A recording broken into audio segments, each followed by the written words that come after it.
Kickman. Right. Transform. Oh man. All right, I think we're live. For those in the chat, thanks for joining.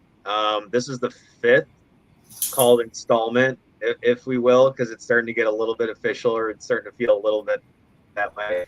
The 5th one of FCC Live. So we got Slick joining us again, Don joining us again, and we got a new member today, Jimmy. Is it Daedalus? Is that how you pronounce it? You got it, Daedalus. Yes. Okay. All right. So I got it right. So yeah, Jimmy is also in the wholesale program. I know we lost Slick there for a second, but he's back.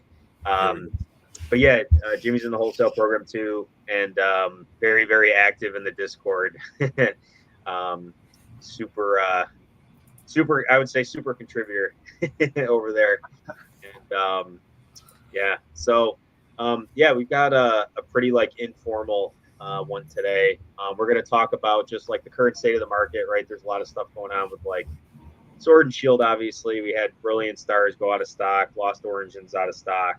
I think all this happened in like the last 2 weeks, right? So like since the last 2 weeks, I think at that time on April 16th or 17th, whenever that was, I think both of those sets were still in stock.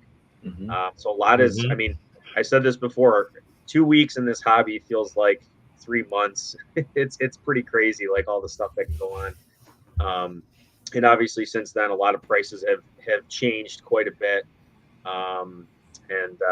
Yeah, so it's just a crazy time, and that on top of, Japanese 151. So yeah, I don't, so anyways, before we kind of jump into all that, wanted to give you, not to put you on the spot, Jimmy, just like introduce yourself, like what you're doing, like you're, just kind of the journey here, like why you're in the hobby and the space and all that. Yeah, sure.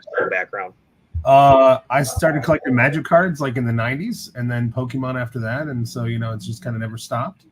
And more recently I got into it a little more hardcore, going to shows and selling on Whatnot and doing stuff on Instagram. And so I joined the program because I needed access to English, to be honest with you. It's really hard to find English wholesale. And so from there I just started doing more shows and more Instagram and more Whatnot. So Whatnot's been a lot of fun. It's really easy to stream, where you can just like point a phone at something and go for it. And yeah, so that's what got me into the hobby. And I just like collecting cards. Like I wish I still had all the old Magic cards, but I don't. But the Pokemon's fun too. So yeah, good stuff. Yeah. Oh yeah, and the Fernando mentioned. For those that don't know, I have the sickest Metapod collection. That's why there's a Metapod over here. I'll throw it right up there. I'll throw the comment up. Yeah. Did you? Where'd you find that picture? Did you AI that? No, I didn't. I Googled Metapod Zoom backgrounds. Wow, I gotta look that up. Yeah, Google's still king. The AI has a real hard problem drawing a Metapod. It always draws. It doesn't understand what a Peapod shaped creature should look like. So it draws Barracuda instead of a Metapod. Yeah, exactly. It draws green beans with a smile. That's right. So yeah, I mean, I guess we can kind of jump right into it, and we can kind of see where the discussion takes us. But I guess in general, Brilliant Stars and Lost Origin are both creeping up and sniffing the $200 marker already, which is pretty insane. It's insane, but it's also not insane, right? Because I think everybody knows, and we talk about when those sets are. So that being said, in the last 2 weeks, has anybody picked anything up? I guess I'll just say myself, I grabbed a case of Brilliant. Like the second I found out it went out of stock, I grabbed a case at like $170 a box. I just did it. And that's all in shipped. So I was like, I'm just going to do it. I think this is going to be really good, even like short-term hold at this point, given the other sets and what they've done. And then Lost Origin, I picked up 4 loose boxes at like $170 a piece. So those were the pickups for myself over the last 2 weeks. I snagged a case maybe about 2 weeks ago, I just pulled the trigger. I was like, this can go at any moment. Obviously, what everyone was hearing, same rhetoric. So I was like, let's go. I had a couple boxes previously sitting around, nothing crazy, maybe like three loose boxes. So I was just like, let me get a solid case just to do that and just have that on deck. And then I have the 3 loose boxes to make a play at some point if I want to, and still keep the integrity of the case. So that's kind of where I went with Lost Origins. As far as, and as far as Brilliant Stars, I missed the boat. I thought I would have more time. So I'm sitting on like 4 boxes that I got throughout time. But I definitely was going to try to pull the trigger on that. But it's rough being liquid these last few weeks. Like you said, between 151, me trying to make plays with the stores, me grabbing singles, you know what I mean? Me thinking 1v1, this is my last chance. And then the next day it goes down rapidly. My whole cage dream dissolves. It was a roller coaster. I mean, emotions are everywhere, but yeah, but I still have a little something in there, which I'm okay with, And then as far as Astral Radiance, I have 1 booster box. I missed the boat on that also. That caught me off guard though. Yeah, I didn't get into the Astral either. I think the fun part about this Sword and Shield too is kind of because it's mixing with the 151, especially like the Japanese drop. We went from the Japanese drop and like the madness, and everybody thought 151 was literally going to be the talk of the talk for the next year or so. But now Sword and Shield pop is like happening before our eyes. So it's like pretty fantastic. I mean, everybody's like at the edge of their seat every day. Things going out of set, out of Pokemon Center, we all know what that means, and it's just like it's just Discord's hot. I mean, everybody's throwing the links in the channel, taking the screenshot like this is out of stock. You get the FOMO, you go on eBay, and just think how many people are doing this and how many groups. So I think the time is now. I definitely have 1 of each. Unfortunately, I did do the big buy on 151 too, but fortunate thing as well. Love that set. I got some here to rip tonight, so hopefully I take home the win, pull home the Charizard or whatever it may be. But yeah, let's get it. I definitely won't be pulling the Gengar Master Ball because someone stole that from me on stream. But maybe we'll see a double Charizard. Let's go. But yeah, let's go. Sword and Shield to the moon, man. I would love for these sets to keep breaking 200. I don't have any cases, unfortunately. I have 1 of each, but yeah, I mean, Evo Skies paved the way, and everything else is just I'm excited to see where it goes. Yeah, I picked up a couple Brilliant Stars display boosters and then 1 Astral Radiance. I didn't go in on a case because I got very illiquid when a gentleman came by my table at a show with a very large bag full of Evolving Skies. So I got a lot of that right now, but that's not a bad thing either. That seems to be going up and to the right as well, so that's really good. I will be ripping just because we're showing off. I do have some Astral Radiance to rip, though. I got 4 of those. I think it's really interesting. If I could change the subject a little bit, we were talking about 151. I think it's interesting how Japanese 151 is still so popular, and I haven't heard nobody's asking for English. Like, none of my Instagram, nobody at a table is asking for English packs. Like, I think the fact that they didn't release a booster display box really kind of nerf the English 151 set a little bit, and the Master Ball thing too. But it's interesting how that doesn't get talked about nearly as much as the Japanese stuff does right now. Yeah. So a couple things, right? So 151 is a specialty set. So typically they don't release booster boxes as specialty sets. Sure. And my guess is they probably make more per pack, and that's why they do it. And they know specialty sets are going to be more highly desired, so they can demand that price increase. But that's the primary reason for why we didn't see a booster box in 151, right? And then for 151 English, I agree. The whole Master Ball gimmick for Japanese 151 is absolutely incredible. It's such a cool thing they threw in there, and it's you're guaranteed a chase, the chase, every single time you open a box. You don't get that with a 151 English UPC or an ETB or Pokemon Center ETB. You just don't get that. And the fact that they threw that gimmick in there is absolutely, I think it's awesome. And to add fuel to that fire, Japanese usually controls their print run quantity significantly more than English does, because English demand is just so much higher. So English right now, you can pick up ETBs and UPCs for relatively close to what they released at. I mean, like for ETBs, not really. I guess like they're up to $50-$60. And wholesale, they were wholesaling for $30-$35 a piece. Like if you pre-ordered and you got the ETB case, you were picking that up for $350, right, for 10 ETBs. So, I mean, yeah, they have doubled in price. So, I mean, the demand is obviously strong, but Japanese, I think, is going to dry up much quicker. Like, even with these reprints that we just saw. I mean, the other thing about the ETBs is like you got to have a warehouse to store those versus booster boxes. Yeah, so big. I know. Well, Japanese definitely is and as far as print size hindered because it's only meant for the Japanese public. So you know it's only so finite, especially if it trickles out of the country and into the hands of us trying to buy it heavily. It wasn't meant to reach the masses. So even that makes it an even more finite amount. And then, I did have a question. So you were saying like specialty sets and them not having booster boxes. So are those cards generally in rotation, or is a specialty set like strictly to make money? Like they're not really playable cards, like in the meta game or like that. So that I don't know. Okay. That I'd have to look at. I want to say like if it's a specialty set, it'll still be in rotation. Mm-hmm. But then I'm pretty sure it was. Yeah, I played the TCG game for a little bit when I came back to 151, and you were able to play some of the cards. They had very similar like skills to like Obsidian Flames Charizards per se. Okay. Yeah, so it's kind of like same thing, but different art. Okay, I didn't know how that played in without them having like booster boxes. If they were part of the game heavily, but just limited ways to get the product. It was just interesting. It's true. Yeah, I haven't heard a lot of the specialty sets, like specific cards going up because it plays True.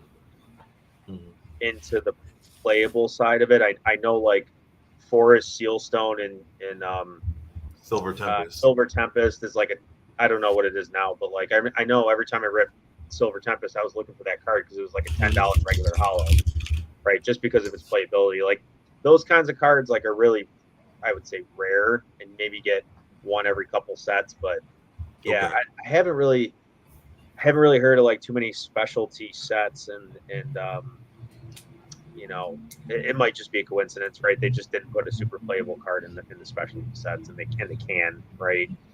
But yeah, I haven't seen that with 151 yet. I feel like the demand for that set in general just will not blow any of the demand that's created from the playability side of things. Like it's just, I definitely believe in that set a lot, and I'm putting money into that like I did with Evolving Skies back when that came out. So I feel like that's what they kind of did though. 151 might have had very little utility, and it seems like Crimson Haze and Mask of Change now have a lot of like big bangers. Like the purple border cards seem to be like game changers, like $30 support cards. So it's probably kind of what they were looking for making up there. Interesting question though. Definitely cool to look into. I started playing the TCG a little bit. I definitely want to get back into it. Dude, people are so good at it. It's insane how you like. It's so tactical. Oh my gosh! But it's really fun. Definitely start small, but the app teaches you how to play. So as a person who rips, do you have a lot of codes in which you translate into the game? So you probably have like stack decks. Codes. Yeah, I bought codes off of OfferUp once. Yeah, I like when I first started, I bought as much as I could so I could buy like the exact deck. Because like you can't buy. It's not like pay to win in there. It's like the only way to get credits is win or put codes in. So it's pretty cool. So you got blinged out decks, virtual and in real life. Oh yeah. I wanted to start doing it in real life, but it's a lot more work. Everybody loves just sitting on your couch running like 6 games without having to put on clothes, go to the store, the game store, wait for the game to start up. But I highly suggest it. Yeah, the game really does a good job with the tutorial too. It's fun. Yeah. Yeah, I don't know, man. Growing up, it was just like I felt like from like 8. Yeah, what was it? It was like 7, 8, 9, 10 years old. Like 7 to 10, it was like Pokemon, and then it was like Yu-Gi-Oh. But we actually played the game. Like we actually played the card game. for Yu-Gi-Oh. Yeah. I never played the card game for Pokemon. I can't tell you. But Yu-Gi-Oh, we played a ton, and like that was the game. so that's why I went and purchased a bunch of the 25th anniversary booster boxes when they reprinted those. That was like a couple years ago now, but yeah, Yu-Gi-Oh was the game back in the day. Oh yeah. Yeah, I remember. I dabbled in Yu-Gi-Oh. Yeah. Yu-Gi-Oh. And then I sent all my cards through the wash, and I was like, all right, I think I'm good. Oh, man. Brutal. Tough lesson learned, man. I'm telling you. One time it happens, never again. That Blue Eyes was in there, man. I had the 5 pieces of Exodia, and like, I mean, they were all like unlimited cards, right? They weren't like the worst heads or anything like that, but you have the Egyptian God cards. You had a few of those. Yeah. Those. Yeah. Wing Ra or whatever. Forget the name. Mentor. Yeah. Oh my God. Boom, right in the nostalgia. There you go. Nice little hit. Yeah. Oh yeah. I miss the Yu-Gi-Oh, but I was into Magic in like the revised and beta era and unlimited era. But man, I see some of these cards come up now and they're like thousands of dollars, and I'm like, yeah, I had like that stuff in my pocket. Like I carried that stuff around. Did you keep any of that from when you were? I sold it when I got to college, and then Magic kind of dipped, like in the early 2000s. Nobody was really collecting or playing a whole lot. They started like just like they're doing now. They started releasing tons of weird sets, and just like couldn't keep up. But yeah, I didn't keep any of it, unfortunately. I bought a little bit at shows recently. Like if I see something cool to show, I'll buy it, but nothing real spicy or anything like that. So. Is it true the Magic side of things, like there's not like you're not going to find as many graded Magic cards like compared to Pokemon? Is that true?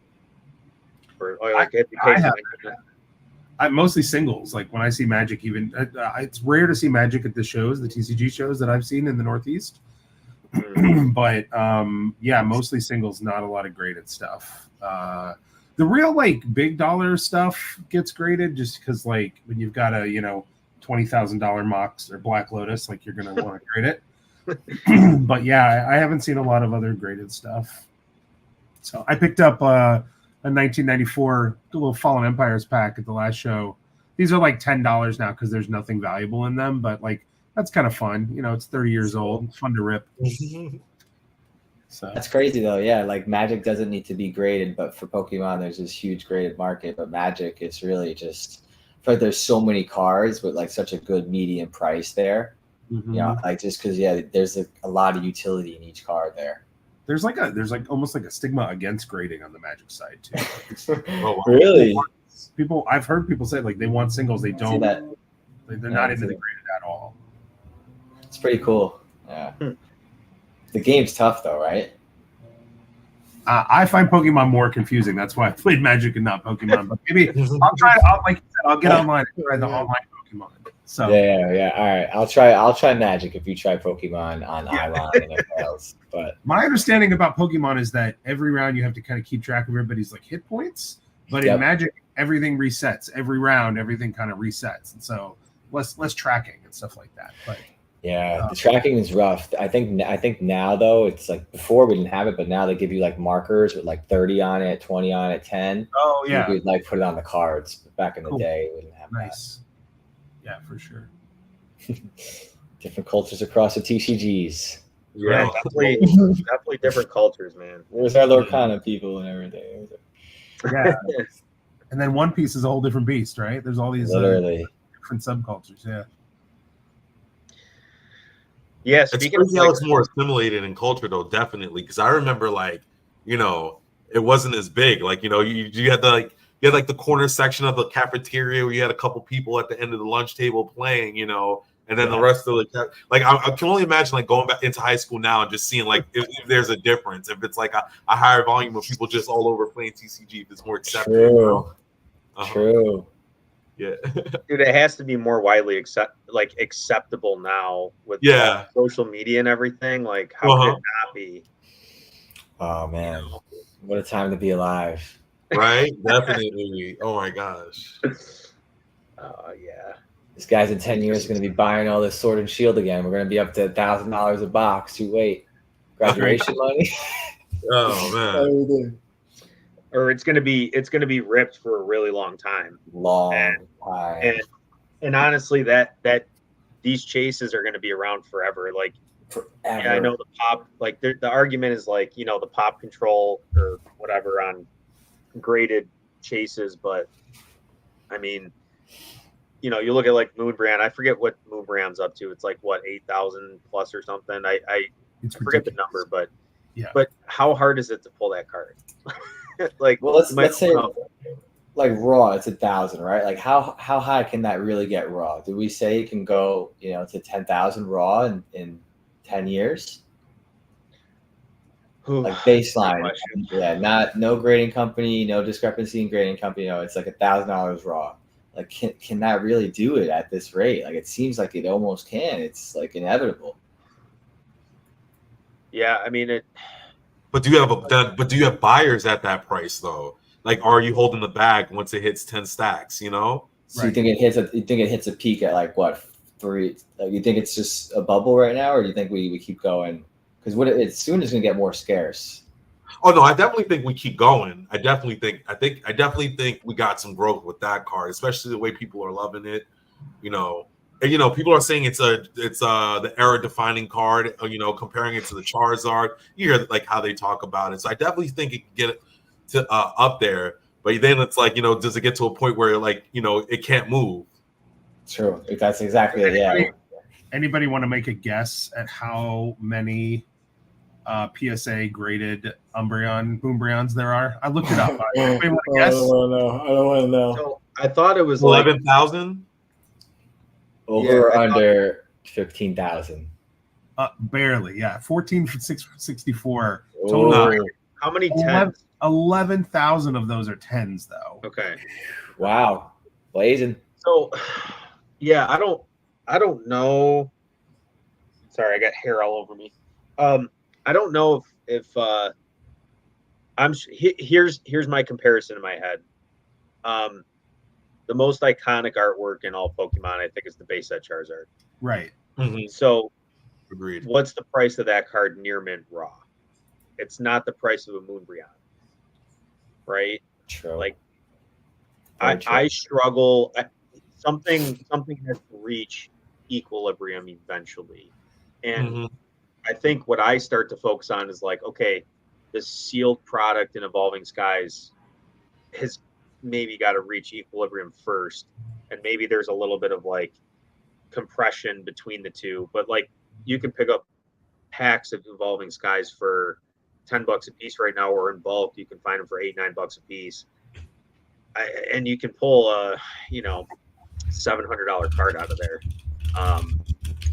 A lot of that has to do with availability. You could still go to your local CVS or Walgreens or Walmart, and you might get lucky and find Evolving Skies on the shelf for MSRP. Like, you could still do that. And I mean, that's probably why the price is hovering as low as it is. But at some point, I look at like the OG that everybody knows. I think the original artwork transcends like all generations because they keep reprinting it, right? Like, they keep like evolutions, like celebrations, this latest pack, that giant box, right? The premium not the premium collection. It was the classic collection, I think. But yeah, they keep reprinting it, right? So it's not. I think they're going to continue to reprint it and work it into products, like, and it's never going to go away. So I think I have to look at that original artwork and that card and say, like, is that kind of like a staple, right? Because that card moves every day. 10, 20, 30 times, and I feel like that's a really good, I don't know, I'm probably just talking in circles right now, but no, I think you're right.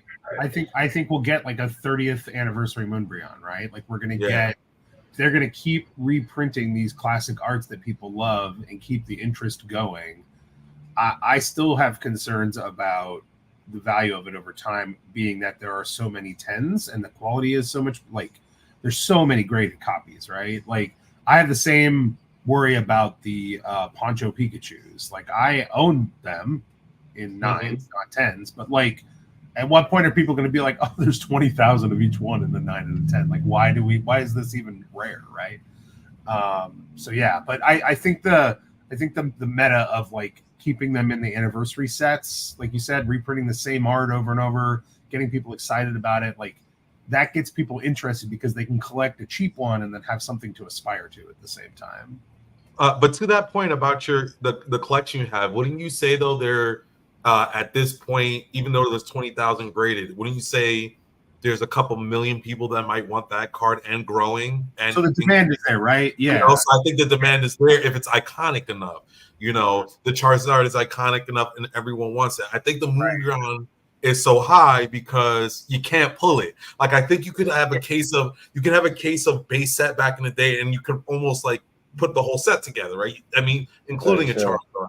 You can buy a case of Evolving Skies and get crap out completely, you know? So I think that definitely drives it. Of course, the ripping culture. I know you say you can go still get it in a product, you know, and, you know, pay $10 a pack, but then it's like at that point, you'll probably pay for the card before you even come close to pulling it, you know? So, you know, I think that has it going for it. But I don't know where I was going with that, but I definitely think just like the Moonbreon's, you know, the difficulty to pull it definitely drives that.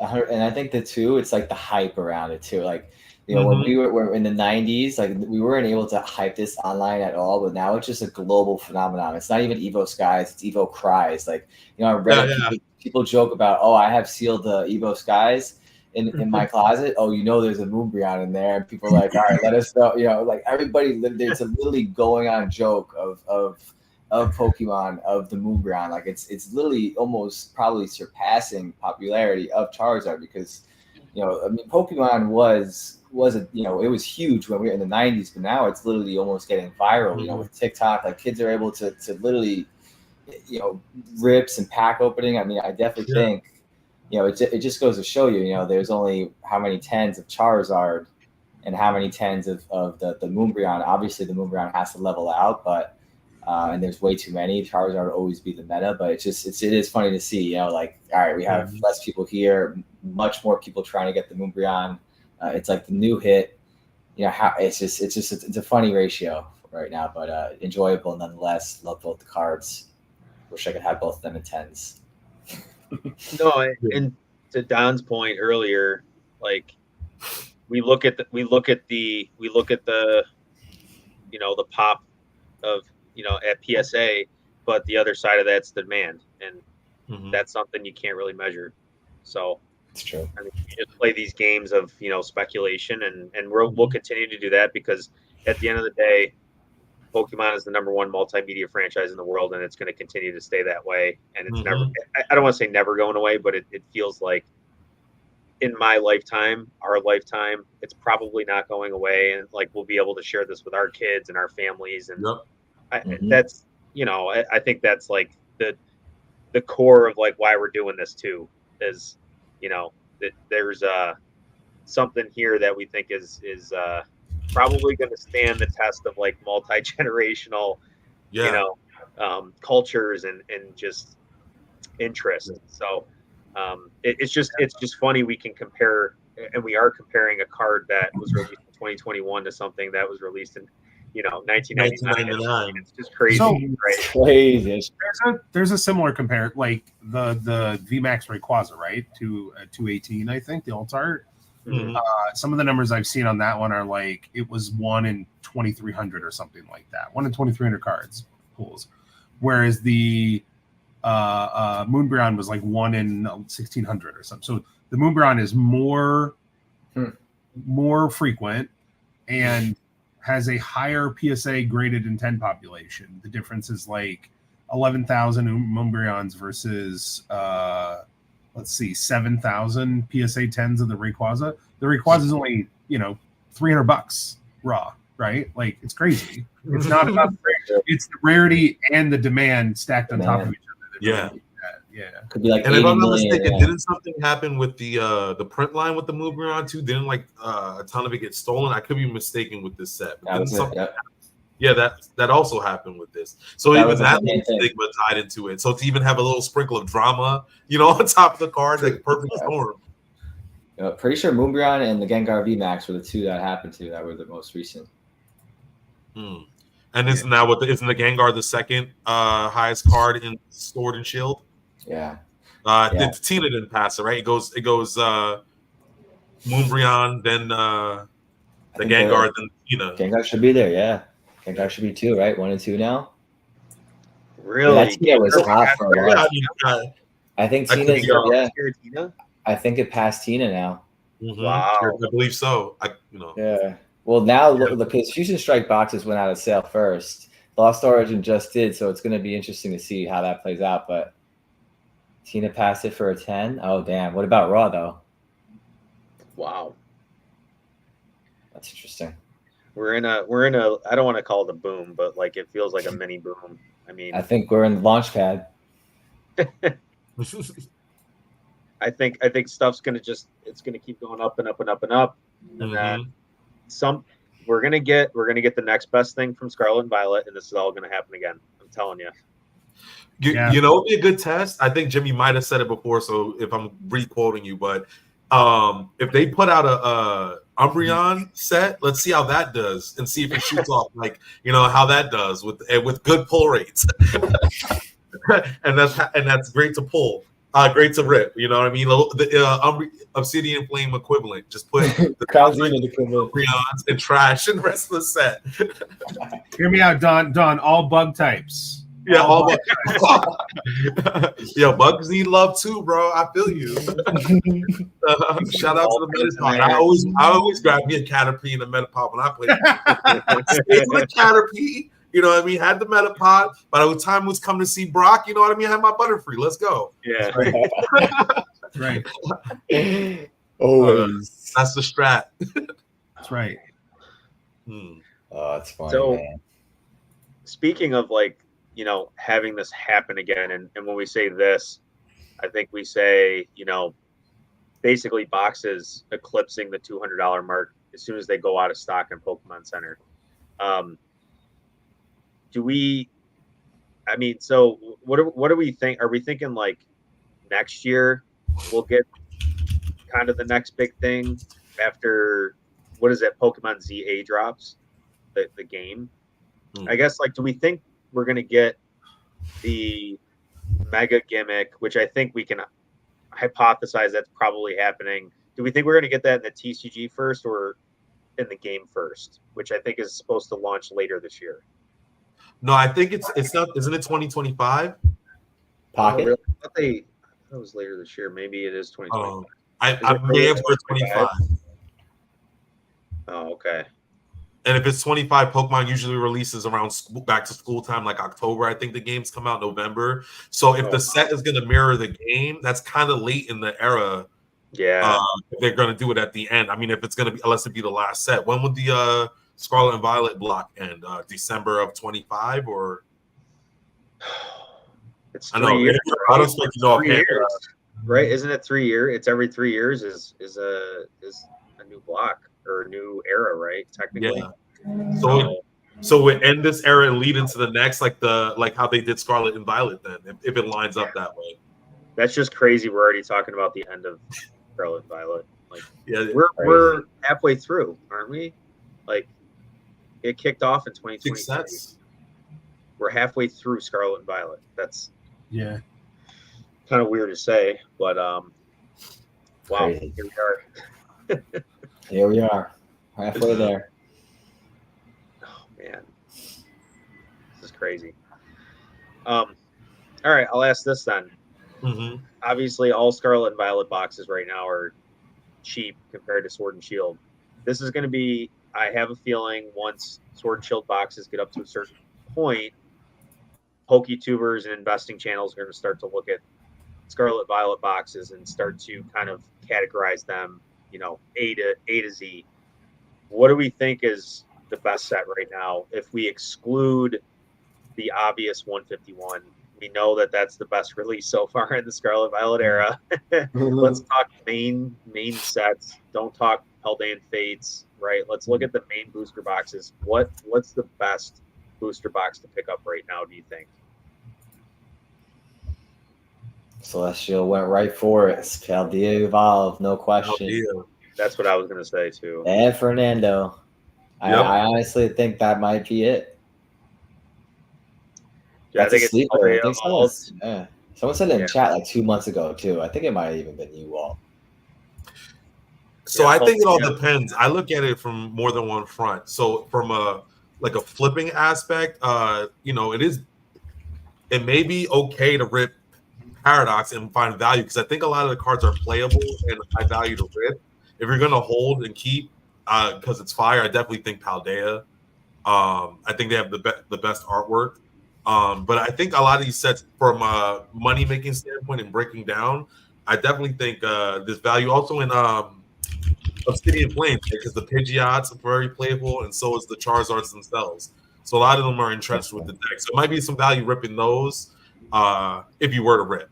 And I think you can still get them for pretty cheap too. Cheaper than Paldea. Paldea is on the up and up, right? I think it's about 110. Not with the Connect, if we were just to buy it like TCG. Yeah.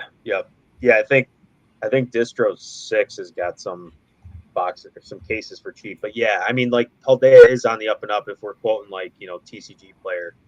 Mm-hmm. Yeah, that might be the buy. Yeah, so I think it's all about what you're doing. Depends on what you're doing. What about on the Japanese side? Ooh.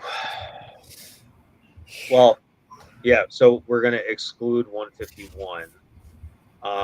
Personally, and I'll be very transparent. Like, if we're talking about what I'm actually doing, I'm buying no Japanese booster boxes. Really? Because no, and it's not because I don't like them. I think the quality of Japanese cards in general far surpass English quality.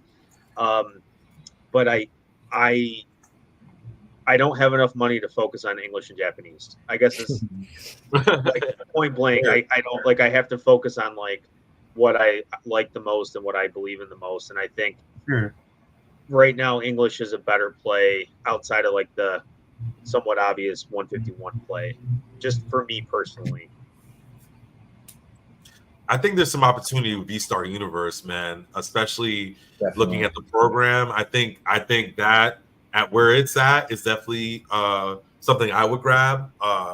Everyone teach his own, not financial advice. I like my little disclaimer.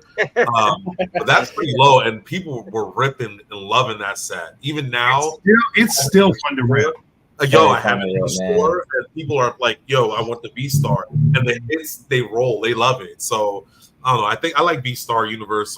Definitely, if you can get it at a good price, especially the program pricing.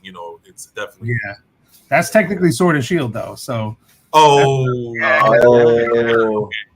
think the Violet ones, Shiny Treasure is definitely up there still. Like that's I mean, it's a high class set of like the low class sets. Mm-hmm. Man, Crimson Haze was so fun to rip compared to all the low class sets. So much fun to rip. Too many fun ones. You get the better half of Twilight Masquerade in that set, right? Like at least that's what I think so far, based on the cards that we've seen. Yeah. So there's some benefit to having the sets broken up in Japanese. You can focus on, certain cards and versus, English. They merge them. They merge everything, and it's just bigger sets. Totally, yeah. So yeah. But, what is V-Star 70 currently MSRP? 70-ish? Something like that. It dropped a little bit recently. It was up there near 100, I think, and it dropped. Mm-hmm. It definitely dropped. And what do we have it for? I actually don't even keep up with it. Like 60. Yeah, really? I bought one the other day to rip. Yeah, that's what I'm saying. I'm like, it is. I recorded it for Instagram. I got some good hits. It was fun. It was just a good time on a Saturday, man. Yeah. $60. Excuse me, Walt. I don't know if you want me to say that. Out the You know. Oh, no, I don't care. I don't care. Okay, cool. No, Promotion for the program. Yeah, promote. Yeah, no disrespect. You know what I mean? I definitely think it's one of the best deals though at $60. Like 100%. 100%. Yeah, that's a low key fire deal. Yep. So is that It like was selling for $120 at its height, if I'm not mistaken. It was like $120, and then it dropped to like 95. It stayed there for a little bit. It did come down when they did that huge reprint, and it was MS like out in the market about 75, went back up to 80. But like what it is now is yeah. I mean, and you can still move packs for $8 or $10. Like there's you can make money pack by pack if you want. Yeah, it's awesome. Yeah, if you build that platform, I personally haven't gotten there yet, and we're getting to a point now where like we're getting into the summer, and I'll personally have like less time to like build and grow things, right? Because that's just like the natural flow of this hobby. And then when we get in the fall, that's when like it's gonna turn on again and through the winter. That's just how it always goes. But I wanted to ask you, Jimmy. How's your and I guess Slick too, right? Like how have your experiences been growing kind of like your base of followers for your ripping, and that side of your business? Go ahead, Slick. Leave it to the newbie first. Right, sure. Then we'll hear from the veteran after. But I mean, honestly, a lot of the guys in chat definitely helped me like over the edge. I definitely wanted to use Whatnot first, just because I had some people in my town that used it, and it's super fun. I mean, eBay, you sell something, you don't really message the person or talk to them, but like on Whatnot, you sell something, the person's cool, they hit you back, they're like, "Yo, I got my cards. I'll see you on the next show." Like. It's a lot of interaction. It's super fun. I mean, your followers are really your followers. Instagram, you post a reel, someone follows you, or something like that for your reel. You don't really know why or how to touch. So it's Whatnot. I feel like is super cool for that. It is a grind though. It's a super grind. From having all your stuff together to shipping stuff on time to having your customer service hat on. You're gonna deal with bad people. It's just the name of the game. But you peel all that back, and it's super fun. You move product quick as hell, and it's just great for meeting people. And like what Jimmy taught us too. He makes his little business cards. He puts them in the packs there, gives them to people. So it's just like a really great way to spread yourself out, and just like it's not a counterfeit. Just in case. Yeah. So it looks It looks so good. It looks like something an artist at Pokemon, so it's something you can trick people into buying. But sure, inside joke. But I did give away some autograph ones during one of my streams. I got to get those. Yeah. But Whatnot's been awesome. If you guys ever have questions, I highly suggest these guys in chat. That's really what I've been on, and otherwise just making content on Instagram. Yeah, I think for me, I would rank Whatnot probably number 1, Instagram 2, and then like any other social media you can cross post stuff to number 3. Whatnot is easiest to move. I find new sets if you're ripping packs, you're ripping boxes, that kind of stuff. Like obviously the super new like first week, you can make a lot of sales. The singles game, like Fernando was asking, super tough. The thing about the singles is like. Not to overuse a word, but like packs are very fungible. Like people will buy a pack because they don't know what's in it.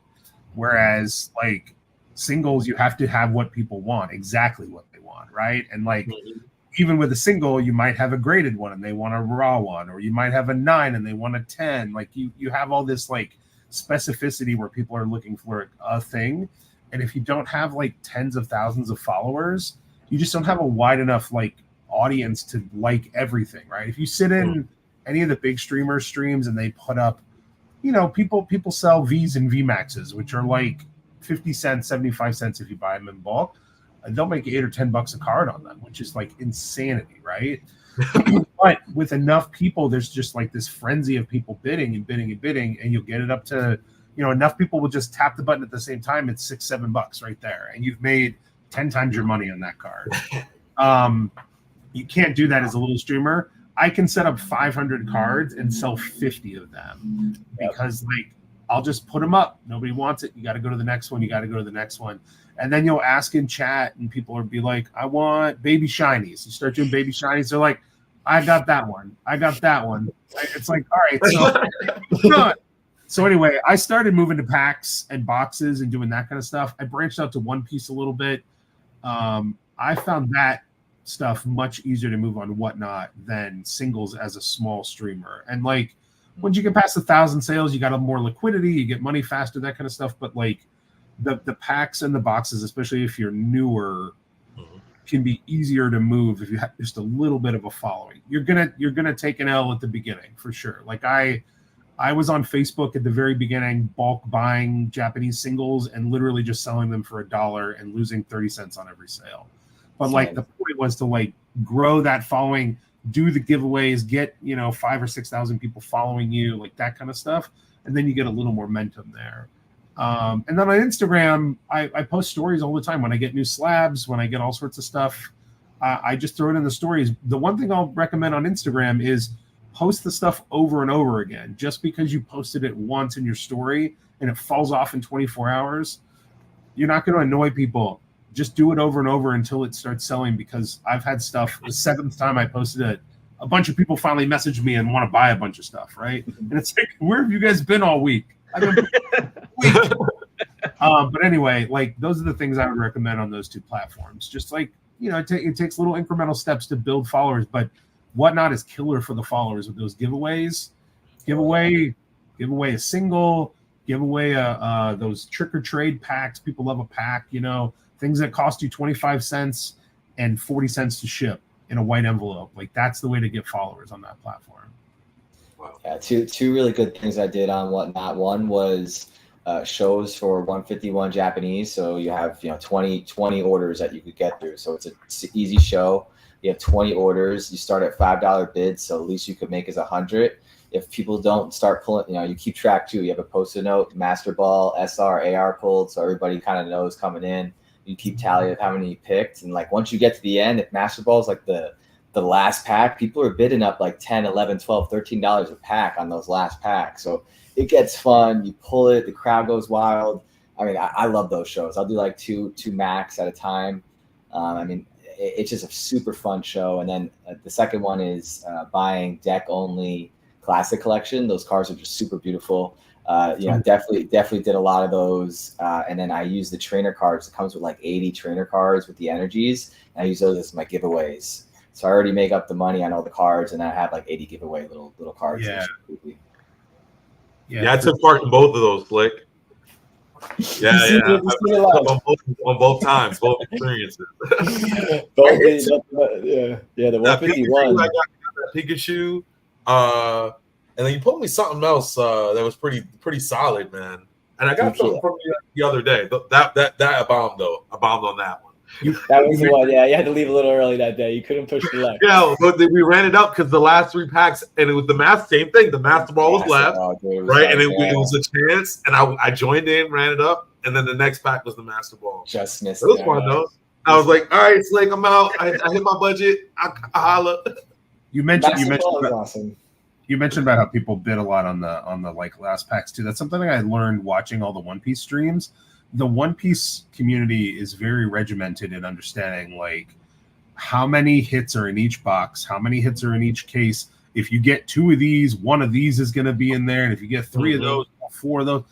Like I learned on those streams too that people will track this stuff, and the sellers, if you watch them, will get creative with how many packs they run. So if you got a box of One Piece or a box of 151, and you're getting down to the last third of the box, and you still haven't hit the Master Ball yet, run 2 or 3 or 4 packs at one time. Don't just run one, because as a seller, you're gonna hit that Master Ball, and now you have 9 dead packs, and nobody's gonna pay anything for them, right? But you can use a little strategy to run.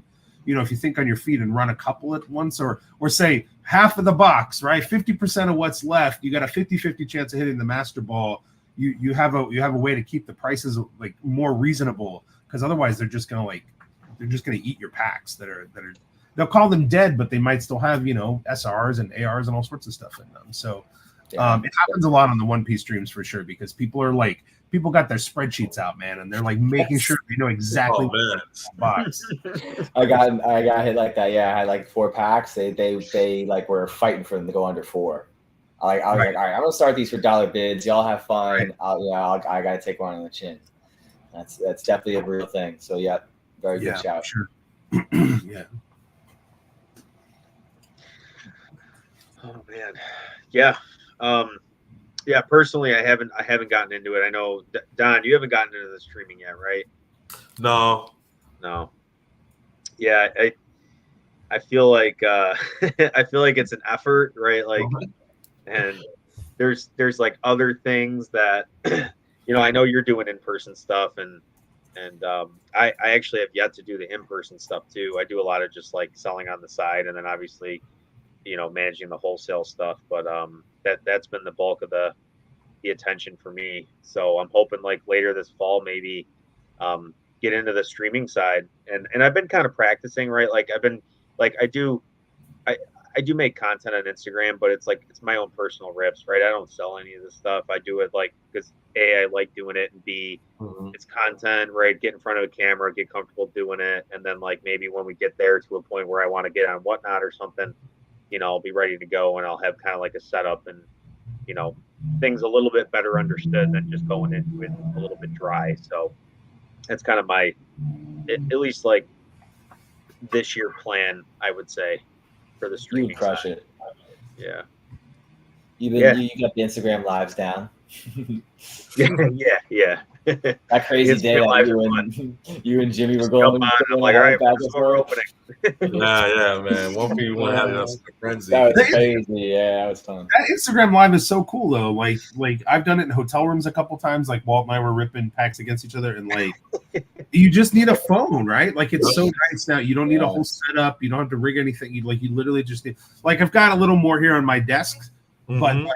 You really just need a phone. You don't even need any special software or anything like that. So yeah. It eliminates the ability to have an excuse. Definitely, yeah, for sure. 100%. You can't say it's too much. You're walking around with your ability. That's right. Yeah, seriously. Definitely. Yeah, cool. Well, do we have any other topics we want to discuss before we get into some pack battles? I had one more. Did anybody jump in on the Van Gogh extra drop that hit the Pokemon Center? What is it, a week ago now? I don't know. Feels like a month ago. But did anybody capitalize on any of the Pokemon Van Gogh stuff that dropped? Like I know. I'm secretly happy because I see my dude right there. Got my buddy. He's super balanced. So there it is. I've seen a lot of chance games and stuff on Instagram popping up. I follow a lot of people. A lot of that plush, a lot of tote bags, that kind of stuff. I haven't been to a show yet, but I'm sure it's all over the place now. Have you guys noticed any of that? Fernando said he hit it hard. I wonder how much they make of that stuff. Like, how scarce really is it? How many of the pins did they make too? I would love to have numbers on this because it sold out quick. It was like hours. The pins, the Van Gogh pins sold out in how long? 5 minutes? 10 minutes? Oh, they were gone right away. Yeah. Yeah. Like, how many did they make? What are those going to go up to in the future? They were gone in the UK one too. They were gone on both the US and the UK like right away. Gone. Yeah. Wow. Yeah, I struggle personally. I think it's a little bit like the Japanese, like getting into the Japanese product versus English. I think I just struggle because like I'm focused on like English TCG and like making sure my funds are available for that it's hard for me to like, because I've been down this road before. Like I nickel and dime myself on other things, and it's like, oh, well, I'm not as liquid as I thought I was, and I can't get what I really wanted to get. So I guess like that's why I've been a little bit more hesitant to jump into some of this stuff. And I know like there's easy stuff. I was talking to Fernando. I know we talk a little bit on the side all the time, and the Year of the Dragon pins have been immediate flips, just like immediate buy for $12.99 or something, flip it for like $50-$60. Yeah. It's stupid money. But I just like, part of it too was I was busy at work during that, but it's hard for me to like, I know it's only like $12-13, but it's just about like trying to stay focused on what you're trying to do, and that might be different for everybody, right? So I don't know, just to throw that in there, but it's definitely a focus. I mean, you're scrambling, you know. I mean, me and Jimmy were looking for the stuff in UK. Oh my God, you know, it's like you're in war. Opening new credit cards because ours kept getting declined in the UK. Oh man, they're trying everything. I mean, it's definitely crazy. You have to drop your stuff and do it. You know, yeah, I definitely have to like hop off a meeting for a second. Definitely tough, but it can be worth it.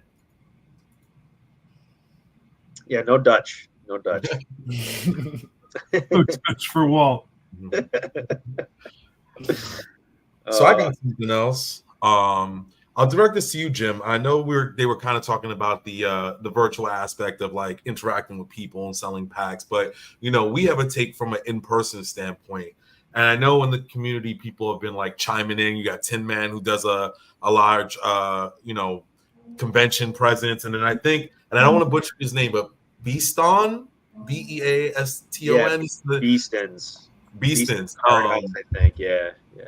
You know, which I gotta say, definitely dope that he's doing that with his kid. It's amazing. He posted that the other day. You know, that's something I would strive for. Jim, you too. Actually, I commented on a post the other day that you did a pack opening with your son, and I was just like, that's just so dope. Something I didn't have an experience with my dad. My pops wasn't ripping Pokemon cards, you know. So you know, shout out to that. But like, what kind of interactions do you shoot to build for in your when you're in person, you know, like when people come to your table? Like, I know for me, I try to like, if there's a kid, I try to give them the special attention, kind of have them like talk them through it. Don't rush them out. You know, I kind of like try to give them some insight on the hobby. Like, you know, in your shows, how do you approach it? There's different age ranges, right? There's like under 8, which is very adorable and is collecting and just wants to trade. They don't want to buy anything. They literally come up with their little binders and they're like, I just want to trade. Like, I don't want to sell you anything. I've tried to buy a couple binders where kids have had some fire and they were like, no, I'm sorry, I'm only trading today. And so I had to like come up with trades. I wanted. The thing to remember too is like, as long as they're happy, that's all that matters. Like, that's all like, they say, hey, I want that card, and you're like, well, the values aren't the same. Why don't you take some more stuff? If they're happy, you don't want to make them upset. Just give them what they want, you know? Like, the kids that are like the tweens and the teens, you know, it's tough. I want to give them a good experience and give them all the cards, but like the trade up challenges and the coin, all this stuff they see on YouTube, man. I'm like, no, I'm not going to coin flip you for $10 or $100, right? That's dumb. We're not doing that. And the trade up things where they come and they want to like trade up to, it's like, it's oftentimes I'm like, no, I'm sorry, I don't have any, you know, I don't have anything to trade you, right? But but I try to give the younger kids a lot of attention. I often have stickers all over my table, so I'm like, pick out a sticker, like, you know, stickers don't cost anything, you know, they get a sticker, you know, they're sitting there picking out, their parents are looking at stuff to buy, like all that kind of stuff is going on. And then the other audience is like, you know, the adults, the grown-ups. There's the nostalgic people that are totally just there to like capitalize on that. They're looking for a card they had as a kid, or they're looking for a character they had as a kid. And then there's like the plus ones that come with, and you're trying to like get them interested in the hobby too. Fish them in. That's not, and it's not just girlfriends. It's like mom and dad are there, and mom and dad are like, I don't know what this Tommy has Pokemon cards, and I don't have any. And so, like, you know, my son is there with me, and I'm like, yeah, I got one right here. And like, we're, you know, I'm in the same boat. I had to learn about some of this stuff too. So like, just being respectful, I think, of people who are not into the hobby and clearly out of their element, like their body language is like, I don't know what I'm doing here. Just trying to make them feel comfortable when they're at your table, I think, goes a long way of just being respectful. And also, like, eventually they might buy something for the person they're with, or they might just get interested in the hobby. So anyway, that I think has been really successful. It shows in not being afraid to speak to people. Like, don't. Yeah, and that's an amazing point, because like, you know, the conversation, it usually seals the deal. You know what I mean? In my experience, you know, people may come in, just look around, and just because I'm like, hey, you know, this, that, and the third, I start talking like, you know, when did you get it? You know, and you end up having a conversation. They go, well, you know what? I haven't bought a pack in years. You know what, man, I'll buy a pack. You know, sometimes just the conversation transitions into, you know, not even if the goal isn't to sell them something in that moment, it transitions into that sale. What I also notice in my interactions is that, you know, people are always itching to give you game. Like, you know what I mean? Like, if they know something, they feel like they can put you onto something. They're like, yo, you hear about this, or you should look into that. And I feel like I get a lot of that with my in-person interactions and stuff. So I feel like that conversation opens the door. You know, people coming to me with opportunities. People are like, you know, as soon as your trade, I got fire for you. You know, it opens doors and things like that. And I don't know if you kind of get that from the virtual standpoint of like whatnot and things like that. I mean, yeah, you know, you build a community of people who are purchasing from you and your packs in the store, but like the networking that you get from like in-person interactions, I think, you know, is something special. Totally. I had like people I met at the show. I do the shows in New Jersey, right? And like I had a guy come to my building today in Queens. Like I met him in Jersey. He lives in Queens, and I networked with him, and he came here and bought a bunch of stuff, like singles, packs, all sorts of stuff today. Like, and I wouldn't have made that connection had I not been at the show. So like, just talking, just like you said, have a conversation with people, find out a little bit about them, you know, like chat with them about what they like. I'll tell you, the one thing that will kill most transactions is asking them what they're looking for too early. That is a piece of advice. If you say, oh, what are you looking for? You get into that singles thing on Whatnot, right? Where like, oh, I'm looking for a, you know, a Groudon, you know, 2002. I'm like, oh, I don't have that. And they're like, all right, see ya. Like, don't ask them that question until they're about to leave your table. Then ask them what they're looking for. Yeah. Yeah, that's definitely the play. And I also think what I noticed is product placement, man. I think putting, you know, things like it's been big. So I didn't have a display case initially, and then I got a display case, and I've gradually been upgrading it with like lights. I should take a before and after for you guys and throw it in the chat, but because it's coming together, it's looking nice. You know, I noticed when I put it out, like, you know, a couple boxes here, a couple things like that, a few Silver Tempest items, stuff like that was catching people's eye, you know, and then led them to walk in where I didn't have to do that awkward thing. They came in looking like, oh, I saw the display. You got more. How much is this? You know, so I definitely think putting like things up front that aren't super expensive, you know, because like, you know, you have 6 151 boxes. They're like, all right, you know, his stuff in his store costs a lot. This is K stuff. But if you have something that's cheaper, they're like, you know, oh, okay, he has like some affordable stuff in there. Let me go see what it's about. I think it's also key, just making sure you know your audience, you know, and making sure you're doing the things to attract them in a way that's, you know, gonna get them to come in. I noticed also, not to get long-winded, but you got innovative. Tin Man recommended that claw machine, right? And you brought you're incorporating that into your spot. And I plan to do the same too when I get liquid. I didn't do the claw machine though. I did the it's like a gumball machine. So the problem with the claw machine is you have to have power, and a lot of these shows you don't have electricity. But a gumball machine just has the thing that turns and like a ball pops out. So I'm working on a game with the like a ball machine where it's like a little. Oh, I wish I had one sitting on my table. I don't. I've got 200 Pokeballs to look into this machine. It's crazy. But I posted a link in the chat to something I bought on Amazon. It's an acrylic display case. The thing I've noticed at these shows, if you look out across the show, everything is very low on the table. You can't see anything except for like the guys with the squishmallows and the guys with like the pin, like all that. But like all the cards are very flat on the table. And so I bought this thing on Amazon. I posted a link to it. That's like an acrylic display case, and it has a key lock on it, and it's got shelves that come in and out too, so you can make like bigger shelves.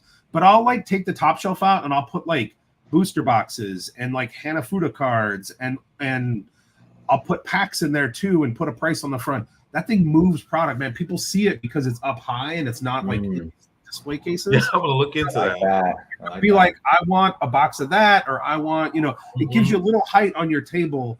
And since it has a lock, I don't feel so bad about putting more valuable stuff in there, because like it's a pretty big thing to like take off your table. Trying to run with, yeah. You know? Yeah. So I put some valuable stuff in there before, but like mostly just like 151 booster boxes and like packs of Astral Radiant, or all packs of Evolving Skies, rather, all that kind of stuff. It moves product like crazy. Okay. I like that. Please, good gem. I love how our community, they don't get. Oh, Slick, where you going? My fault. No, I was gonna say I like the height. The height. Yeah. Yeah, that's a good idea. I'm looking at the thing now. But. I love how our community, everyone shares, man. No one gatekeeps, man. If somebody has something, man, they put you on quick. Shout out to Tim, man, again, putting us onto the claw machine. You know, shout out to everyone who drops a link. You know, all that stuff. It goes a long way, man. And even if you think someone doesn't respond, we're looking it up. We're seeing what it's about. Everyone, I'm sure everyone gives it a peek. You know, but yeah, I definitely shout out to our Discord, man, because I've been in some other ones. And the energy is not the same. And like even networking within our own group, like, you know, it created a lot of opportunities for me. So definitely shout out to the program. Yeah, man, I think it has to do with the people that are in it, though, right? Like it's a function of having quality people in there who aren't just like getting in there and trolling. You know what I mean? Like I mean, I wouldn't even characterize the Discord is like a TCG or Pokemon specific Discord. I would characterize it more as like an entrepreneurial Discord. Like everyone's trying to help each other out and just get a little bit better. And you know, we're all trying to enjoy this hobby, but also we're trying to financially make some money too at the same time. So, you know, it's more of like an entrepreneurial, I would say, collection of individuals. You know, and we've all been able to kind of help each other with our own experiences and perspectives, which has been really, really cool to watch grow into this. Definitely.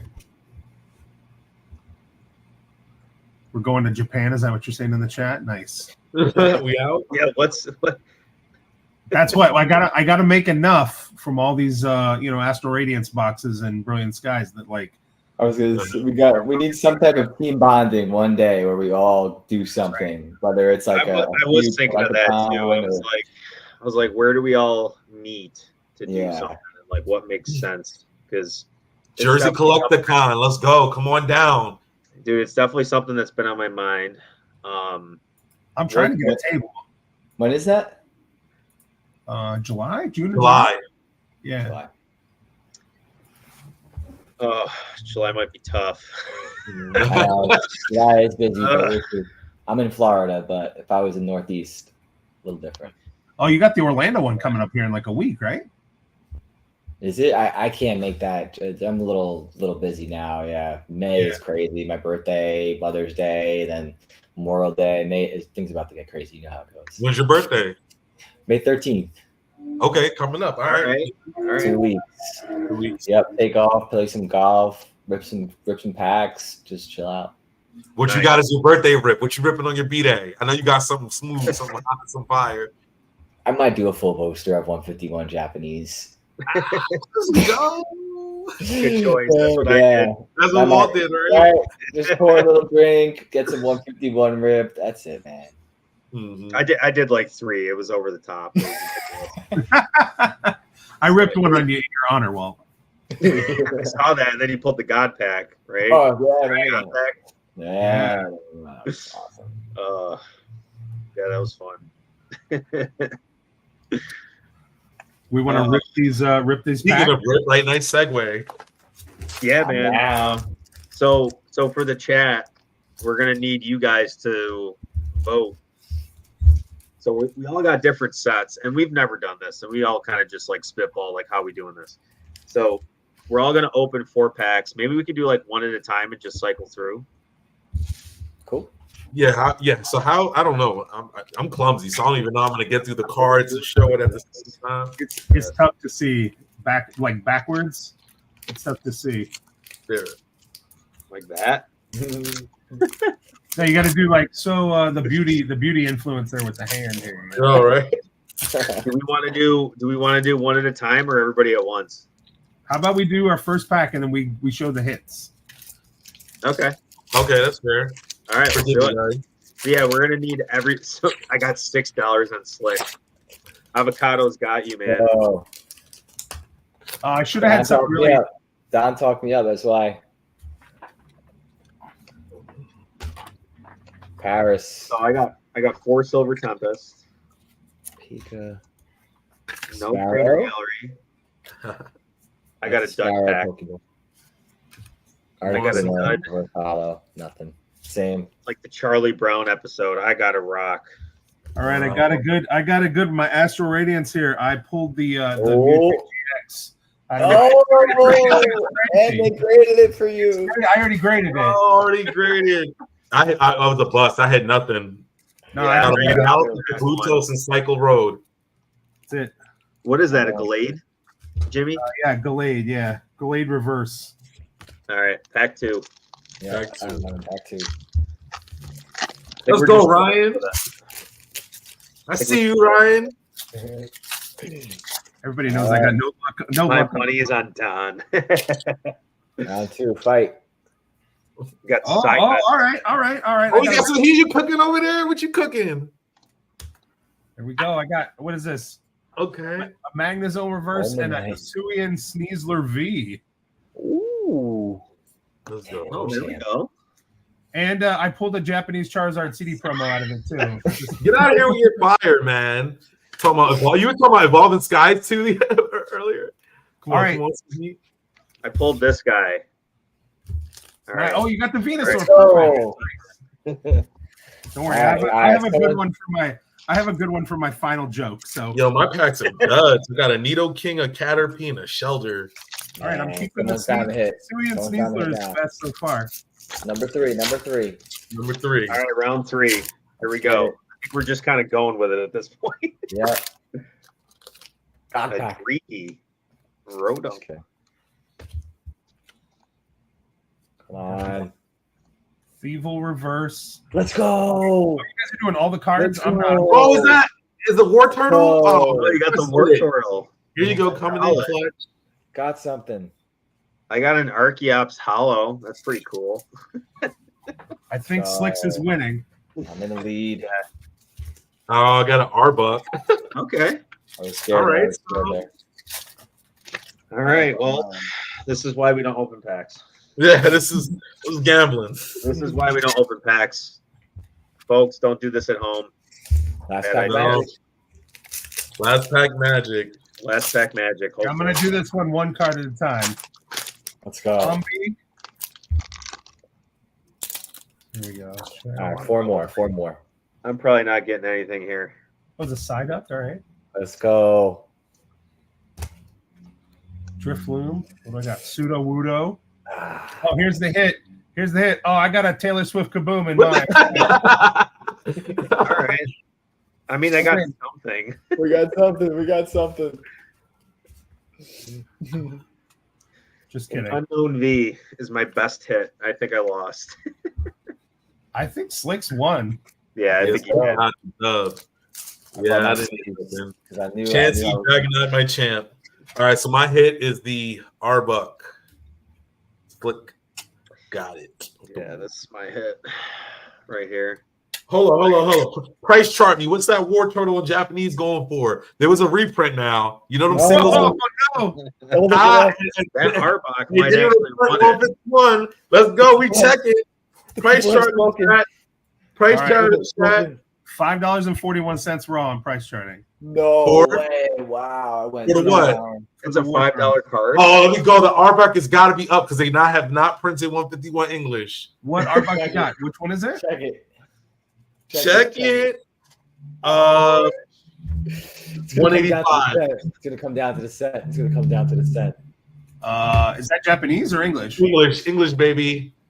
Oh, 185. Let's see. Oh, 739. Ryan, let's go, Ryan Kennedy. We in there. Let's go, Ryan. We in there. Got the dub. Let's Oh go. my god! Wow. What To a be fair, I couldn't call. have guessed that was worth more than the worth. Wow. What a good call. man. There. What a photo finish. I That was almost good. conceded. I said, let me go to the scorecard. Show me a lifeline, Judge. Wow. He said instant replay. He threw the yellow flag. Oh, man. Hold up. Dude, I He think said, no, that was if the you red pulled flag. the squirrel, you would have been good, man. Oh man. I need the Squirtle. You should have pulled the Squirtle.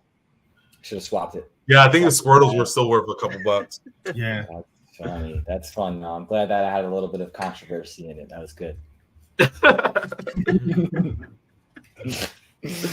Oh my god! Fernando's talking about Taylor Swift now. I like it. All right. Right. Yeah. What? Yeah. What are we? Why are we talking about Taylor Swift? What Because happened? I pulled the card. Taylor Oh. Swift boom out of mine. I forgot about that. That was fun. Seems to work. She seems to work her way into every conversation. So That's right. she's a big name. Great. So Slick, you're saying to save these code cards for when I play Pokemon online now? Oh yeah, Yeah. they're worth it. Fernando, are you covering my grading costs for this card? Because I'm not grading it. I'm not grading this card, man. Yeah, this art book is not that good. Yeah, I who in haven't the played it chat? in a while. I got my code cards. Oh, nice. Bricks. Oh wow. Oh, Who in the chat had Slick? Did anybody have Slick? No. I think did Avocado have him? Avocado did. I think. Yeah, I think Avocado did. Ugh. Mr. MSRP. Damn, Walt. Dang, you can sell that. Make some bread. Anybody want them? Walt's ready to take over the TCG game online. I'm not kidding. Does anybody want them? Because they've been. Walt's sitting gonna have a sick deck. months. Been sitting. Yo, there tell Fernando ain't no grading in the competition because Japanese grades better by default. So I don't want to hear none of that. That's part 2 when Fernando. That's part 2, right? That's the grading part. Oh man, I could talk for 90 minutes about how bad English cards are grading. Oh my god. And then there's a lot of these that I pulled out of there, like black and white. Nice.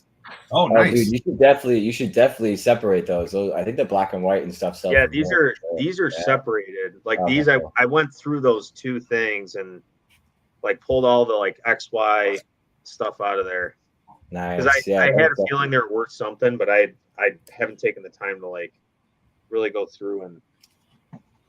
Those are cool. But yeah, I wonder what those are worth. I'm interested. Definitely let me know. That's cool. yeah, if anybody wants code cards, honestly, if anybody wants to pay for the shipping, You can probably throw that on even on eBay. Somebody will probably purchase that. Seriously. You're probably You have right. eBay, right? You have a presence on eBay.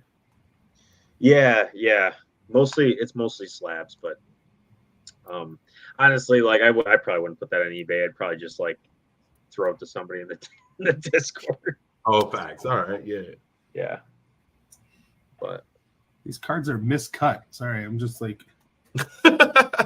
I don't. You guys can't see it, but they're like 3 mil. Some of them are like 3 millimeters higher than the rest of the cards are. It's crazy. oh really? Oh, Yeah, man. Don't I use have your a shaming. size. Don't send those in. Oh, I gotta show you guys. I keep like a ton of miscut cards too. Like I don't know if you guys are gonna be able to see this well, but you could see like how you have the Yeah, I can Oh, see it's yeah. cut. Oh you yeah, can- nice. this is cut off, and there's actually the start of like the next card up here. Oh, You get a- man. you get This a whole OC stack. This whole stack is like that. Nice. I think CGC also, I know we're not a fan of CGC, but I think they actually have a label for miscuts. Yeah, Yeah, CGCs. Yeah, they do a lot more error cards and miscuts and stuff. PSA That's will label it OC, off cut, I think, or something like that. Yeah, Off center? Oh, Or okay. off center, yeah, off cut, yeah. I want to get all the band cards. that's these guys. So like this guy, it's like an e-reader card. Oh, man. Oh, Beautiful card, even off centered, man. Yeah, yeah, yeah. cool, off-centered. I like that. Crazy. And I actually pulled these, which was pretty fun. I opened up the packs. See how thin that is up there? Yeah. There's Oh, actually crap. my camera sucks on my laptop, so I apologize. But What does the grade say? What did they call it? actually Oh, okay. That one's an so I think vertical is off and horizontal is MC miscut. Hmm. Because Oh, is it really? Oh, your other one said MC, but it was a horizontal miscut, right? Yeah, you're right. No, you're right. good call. Good I actually call. didn't know that. I didn't know it was. I mean, I might be wrong, but that was what the difference is in those ones. Yeah, no, Oh, you're makes right. sense. 100%. Makes sense. No, that makes sense. Interesting. Learn something new every day. Can you get a 10 OC? That's a good question. It's on the internet now. It's true. I don't think you can. I don't think you can get a 10 OC because 10 means like a perfect aesthetic, Centering also. perfect card. Yeah. True. So Hold on, I got a weird error too. I showed you guys that weird Pokeball hollow error, didn't I? I don't know where I put it. Jimmy, I wasn't like fully following Sure what you were saying. So normally when you see the hollow errors on the reverse hollows in the Japanese, it repeats this way. So like you'll get most of the hollow and then it'll clip and then it'll repeat this way. Yeah. I have a Korean card that repeats in this direction. So it like clips halfway through and then it starts over again. Okay. I've not seen that on any of the Japanese cards before. Okay. You know what else? I got a cool one. I didn't get a miscut, but on my Giovanni, you probably won't be able to see it either. Like you see how his hands like holding the Pokeball? Like in there, he has a small. He got the small Master Ball in his hand. Oh, does he really? I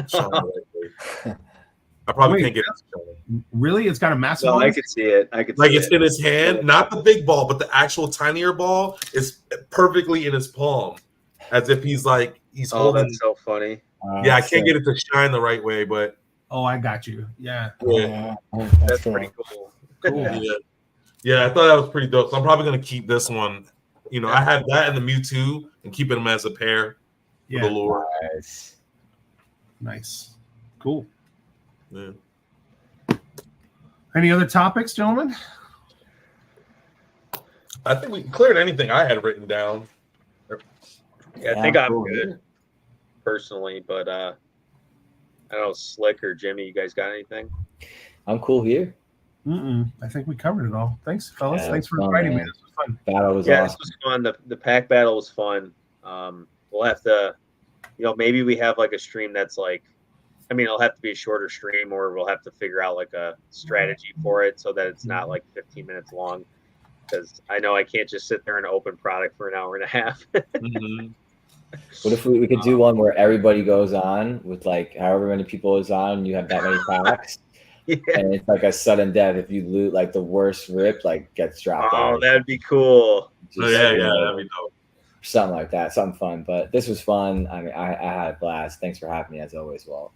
Yeah, man. Well, thank you. Yeah, thanks, Walt. Yeah, and I'll just throw it out there again. Like I know, I think I'm like one of the few that have like a YouTube channel, but it's obviously not a big YouTube channel. If anybody wanted to post it somewhere else, like we're it doesn't have to be here. So whatever works. And thanks for coming on, Jimmy. I know it's the first time. Hopefully it was what you expected. Everything you had hoped for. It surpassed my wildest expectations. Okay, awesome. Let's go. Yeah, Don, thanks for coming on again, man. And I'm sure we're gonna continue to do this. This is the first. I can't talk. My brain shot. Fifth one, and I'm sure we're gonna continue on. So, yeah, it's pretty crazy. It's been 10 weeks. So, big party at 10. Let's go. Let's go. Yeah, man. Cool. Nice. Well, I think we can call it then. So, all right. If you guys are still in the chat, thanks for joining. Appreciate you guys. Thanks, chat. See you next time. See you. All right, everybody.